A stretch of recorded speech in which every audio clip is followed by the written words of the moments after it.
The following was recorded in front of a live studio audience at the Studio 21 Podcast Cafe. This is the United Podcast Network.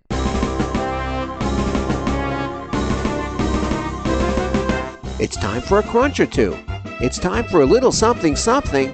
It's time for the Snack Authority. The Snack Authority.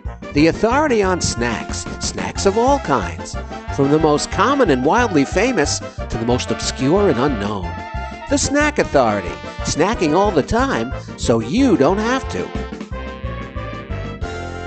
Hey guys, and welcome back to the Snack Authority, broadcasting live from the Studio 21 Podcast Cafe. The Snack Authority is a weekly podcast where we dig into the history, taste, and flavor of local snacks, national favorites, and yes, even some bizarre or international treats, alone or in head-to-head battles. I am Jess, and with me is my panel of snacking experts. Hi, Pat. Hi, Jess. Hi, Ed. Hello. So today, we're actually taking a trip to Japan Snacks. We are, and this episode, and in fact, the next three are called Big in Japan. I'm excited. This is part one, and as you might guess, the next episode is part two. No way. What do you think the third one is, Pat? 4. Exactly. So first off, I just want to give a quick shout out to Vinny Knock and his wife, Christy, who traveled to Japan, and I asked him, can you bring back some of these KitKats? Apparently, Japanese people love KitKats, and I've got that up on the screen now. They can see we've got Peach KitKats. I'm so excited. We've got Apple KitKats. That's these bad boys. They have the cute little apple on them. Finally, we've got Strawberry Shortcake KitKats. Is it shortcake or is it cheesecake? Oh, sorry, cheesecake. Oh, just it is. I'm correct. sorry. I love me some cheesecake. Do you love cheesecake?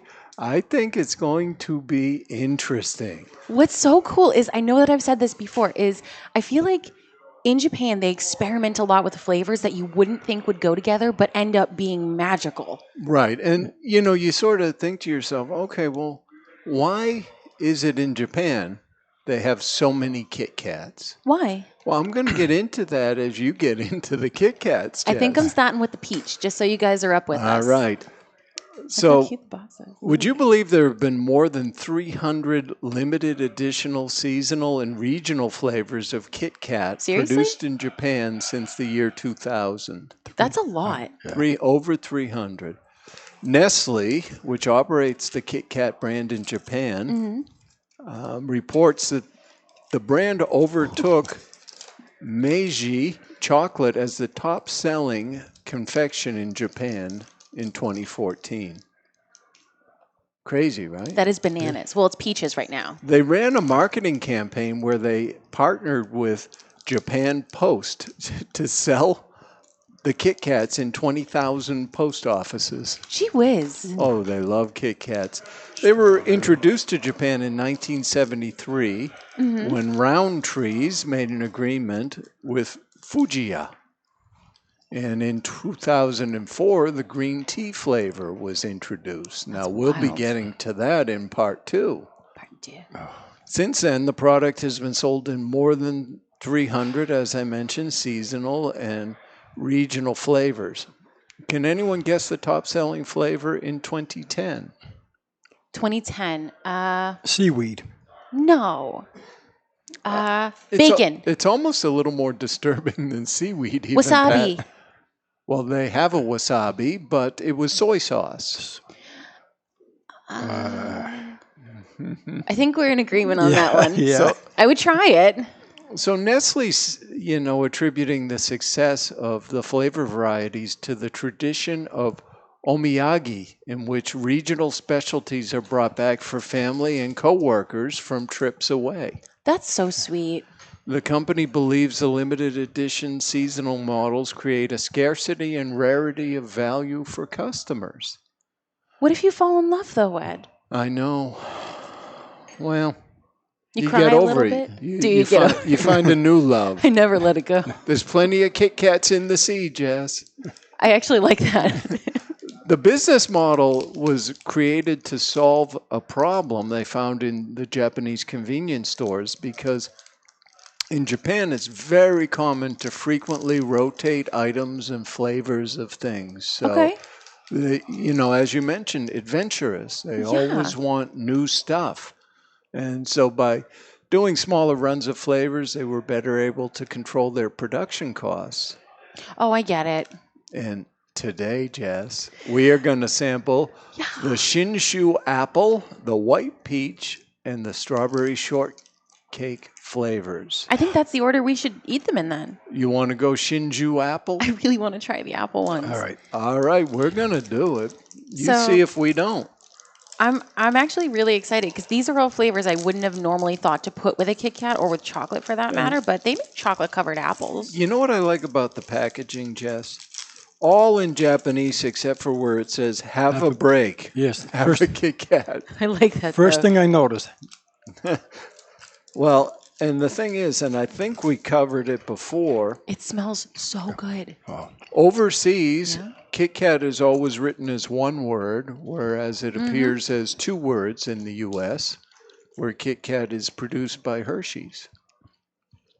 This is unbelievable. Yeah, I expected it to be like a different, I didn't think it was chocolate with apple flavor. It's a very like almost clean apple taste. It tastes like apple pie to me anyway, like chocolate apple pie. You get the apple, then after when it dissolves and you're chewing, you get the chocolate. Oh, Yeah, the apple hits you right away. oh wow. Yep. Man. It does have a little bit of an aftertaste.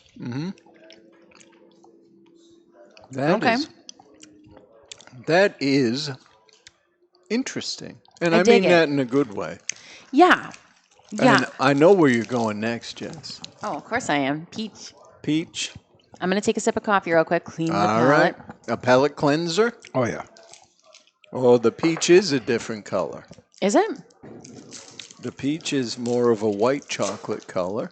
Well, let's not say white chocolate. Let's see if it says white or white chocolate before we say anything. I know we could get sued, right? So the apple Kit Kat was a chocolate Kit Kat that smelled like apples, but it didn't look like anything different. The peach Kit Kat is white, whatever it is. Yeah.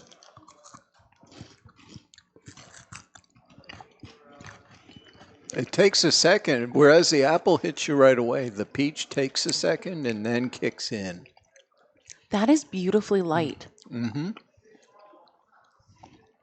It's almost refreshing. I actually was thinking the same word. It's refreshing. It's very springy.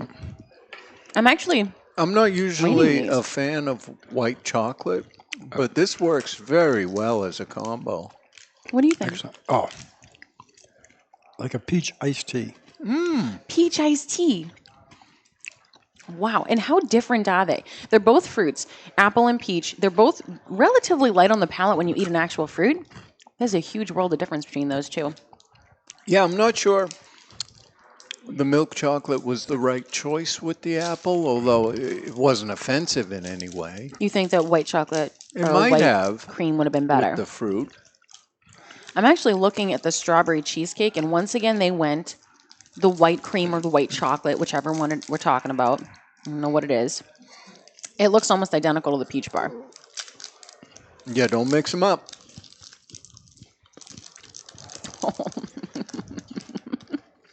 Oh, These wow. are so good. These do taste like strawberry cheesecake, but they taste like strawberry cheesecake truffles. You look very serious for eating a delicious Kit Kat. These are really freaking good. Oh, that's Wow. wonderful. Oh, my. Well, while you guys chomp, I'm going to get to the news. I'm ready for it, man. Well, our first story comes from the land where Kit Kat is two words. Okay. Kit Kat pumpkin pie. Yep. Talk to me. It'll be available nationwide in the U.S. starting August 1st. Well, that's good. Right in time for the season.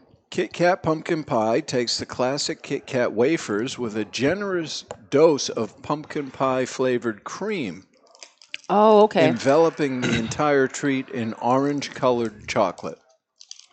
Catering to pumpkin spice lovers everywhere, the new candy first debuted in 2017 at a single retailer, but now they're spreading them across the country for all to enjoy. The bars will be available for a limited time only.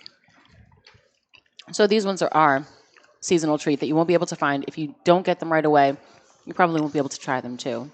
I think that may be the case, Jess, you know. I think they should turn around and say, let's get rid of the pumpkin and go with the peach and the cheesecake. The You think? peaches. Oh, well, yeah, if you think of it, right, everybody eats peaches. Yeah, How many actually. people eat pumpkins? I do like a pumpkin pie. Right, but once in a while. But you got to have a peach throughout the summer, throughout the year. That's true. It's a cleaner taste. It's such a beautiful KitKat. Yeah, they're delightful. The peach is just, it almost tastes cold. Is that weird? It's not weird. I know what you mean. There's almost a coolness to the finish. Well, I'm writing down my scores, but I keep changing them. here's some disturbing news from the candy world. Oh, you get your serious face on. Well, Hershey's is raising prices on candy bars. And you know was a what, tender Jess? up. Halloween candy is next. That's savage. Yeah. The previously announced price hikes, which affected a wide variety of merchandise, are expected to impact about 20% of the Hershey's portfolio. Only 20%? Only 20%, however. The price increase announced last summer remains on track. Final portion is being implemented now as we execute our Halloween program. Last week, the price hikes began for Hershey bars and other instant consumables. So that they're makes me really so going sad. after the candy market. They say that they're evolving their pricing approach. So I don't know what that means. They're not talking about increased costs. They're just talking about increased price. Yeah. Increase profit. Exactly, Pat. That was my thought. Now, the thing about that is that then, since Hershey makes KitKat in the U.S., guess what's going up in the U.S.? KitKat. KitKats. Although I have never had a U.S. KitKat that is as good as either of these three things we've sampled. You know, I think a KitKat is a comforting treat. Everybody's had a KitKat. They're a beautiful, kind of like less dirty treat. Because I don't know, I feel like the wafer makes it less shamey. This one is just, it's refreshing. I mean, I've never had anything quite, I guess, like this. Surprising. I like to be Well, surprised. I'm not surprised. You know, look at him. It's good. Pat's Kit never Kats are good. surprised. No, Kit Kats are good, but these are outstanding. And that cheesecake has a little bit of creaminess to it, too. It's a softness on the palate. But again, I mean, with the apple, you almost get like an apple pie warmth, like a comfort. The peach is cool. And then the cheesecake is creamy. It's almost like they're, if I didn't know by the texture and the feel of the actual treat, I wouldn't say KitKat. No. No. I have my ratings. I'm pretty happy with these. You ready for mine? I'm ready for yours. All right, then I get time to think because I was talking, and I'll sample while you rate. It's a very intense decision. Think Okay. about it. I'll go a 90 with the apple. Then I'll save the peach for last. Okay. The cheesecake, I'll go 96. And the peach, I'm going to give it a 99. Wow. Ooh. That's a beautiful set of ratings. I had 89 for the apple, right with Pat. I had a 98 for the peach, and I had a 98 for the strawberry cheesecake. So Right up there. I think it's unanimous that the apple was at the lower end. And again, I think it would have been better with the white chocolate, and I'm not a white chocolate guy. I think it clashed a little bit. And it was just a little bit aggressive. Yeah, I mean, the initial taste on it was just so clean apple, but then The aftertaste. it didn't get better. The chocolate didn't help it. No, I don't think so. So I'm going to have to go 88 on the apple. And I'm going to go a 97 on the cheesecake. And that peach, Magical. I can't give it 100. I'm going 99 on the peach. It's look at really that. good. We have 89 as a total for apple as our final rating. 99 for our peach. Whoa. Yeah. And Jess, we're not sharing our leftover peach with anyone, right? Yeah, that's not going to happen. No, it We're not isn't. even going to tell anybody else that it exists. No. And we have a 97 for our strawberry cheesecake. I mean, those are some pretty strong ratings for Yeah. part 1 of the Japanese KitKat episodes. I am shocked. And if I never have these again, I would be a sad Jess. So Mr. Well, I'd be sad for you. So if you guys ever have an idea of anything we should pair against each other, an idea of something to try that's new, please let us know. Contact us at thesnackauthority@gmail.com. Let your snack eating friends know about us. Share us, subscribe to us, give us a 5-star rating. This is The Snack Authority. For Pat, Ed, and myself, have a wonderful snacking week. The views and opinions expressed by the hosts, guests, or callers of this program do not necessarily reflect the opinions of the Studio 21 Podcast Cafe, the United Podcast Network, its partners, or affiliates.